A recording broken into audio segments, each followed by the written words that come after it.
Hello guys, आप सब कैसे हैं? आई होप सब अच्छे होंगे। तो आज फिर से हम एक नई वीडियो लेकर आ गए हैं आपके लिए। तो आज हम विषय अर्थशास्त्र में राष्ट्रीय आय के बारे में विस्तार से जानेंगे, इसकी परिभाषा और कुछ अर्थशास्त्रियों के अनुसार इसकी परिभाषा को देखेंगे। तो चलिए वीडियो को स्टार्ट करते हैं। राष्ट्रीय आय की परिभाषा। इसमें राष्ट्रीय आय का अर्थशास्त्र में बहुत महत्वपूर्ण स्थान है ना। हम सभी जानते हैं कि देश के लिए राष्ट्रीय आय बहुत महत्वपूर्ण यानी इम्पोर्टेंस रखती है ना। राष्ट्रीय आय का सामान्य अर्थ में संपूर्ण राष्ट्र द्वारा कमाई जाने वाली आय क्या कहलाती है? राष्ट्रीय आय कहलाती है। हम सभी जानते हैं कि राष्ट्रीय आय क्या है। जब सभी लोगों के जो कमाई होती है उसको जब हम जोड़ते हैं एक वर्ष की, तो उस कमाई को हम राष्ट्रीय आय कहते हैं। ठीक है ना। राष्ट्रीय आय, इसकी परिभाषा देख लीजिए। राष्ट्रीय आय की परिभाषा किसी देश में एक वर्ष में जो अंतिम वस्तुएं तथा सेवाएं उत्पन्न या उत्पादित होती हैं उनके मौद्रिक मूल्य के जोड़ को राष्ट्रीय आय कहते हैं।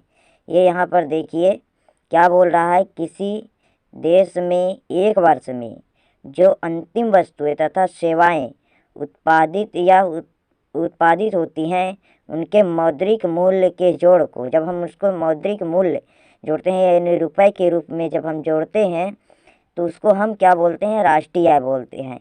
एक वर्ष में इसको इस तरह भी समझा जाता है कि एक वर्ष में जितना भी हम कमाई करते हैं उसको हम राष्ट्रीय आय कहते हैं। ठीक है ना। अब इसके कुछ अर्थशास्त्रियों के अनुसार राष्ट्रीय आय की परिभाषा देख लीजिए। इसमें मार्शल के अनुसार देखिएगा।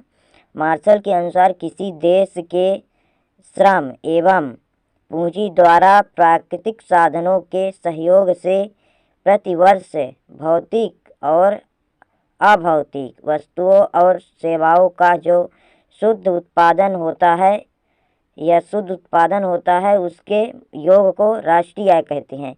इनका भी कहना ये है कि किसी देश के, यानी मान लीजिए एक देश है, उसके श्रम एवं पूंजी है ना, जो श्रम यानी मेहनत करते हैं और पूंजी लगाते हैं उसके द्वारा प्राकृतिक साधनों के सहयोग से और प्राकृतिक जो हमारे प्राकृतिक द्वारा हमको मिला है उन साधनों के सहयोग से प्रतिवर्ष भौतिक और अभौतिक, यानी जो हमको दिखाई देते हैं और जो हमको नहीं दिखाई देते हैं वो अभौतिक वस्तुओं और सेवाओं का जो शुद्ध उत्पादन होता है उसके योग को हम राष्ट्रीय आय कहते हैं।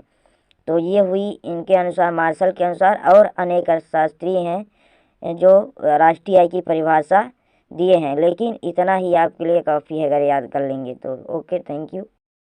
मिलते हैं एक नई वीडियो में और तब तक के लिए बाय बाय। अपना ख्याल रखिएगा और मेरे चैनल को सब्सक्राइब, लाइक, शेयर